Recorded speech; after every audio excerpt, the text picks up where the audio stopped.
বিড়ালকে খাওয়ার জন্য দিয়েছিলাম উচ্ছিষ্ট, মাছের উচ্ছিষ্ট কাটা। সেগুলো দেখে এখন খরগোশে এসে খাইতেছে। কি দারুণ দেখি।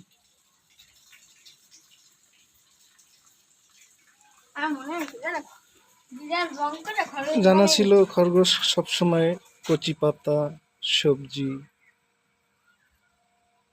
এছাড়া ভুসিও খায়। এখন দেখি মাছের কাটা তাও খায়। কি আজব।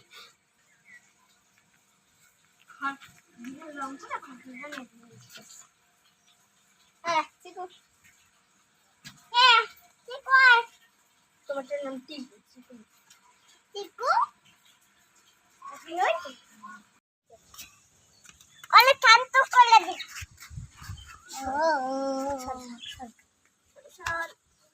সর সর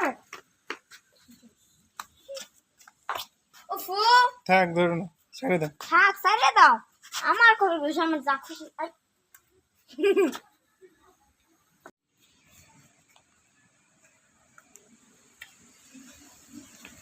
না হলে আমি নিয়ে রান্না লাগবে না।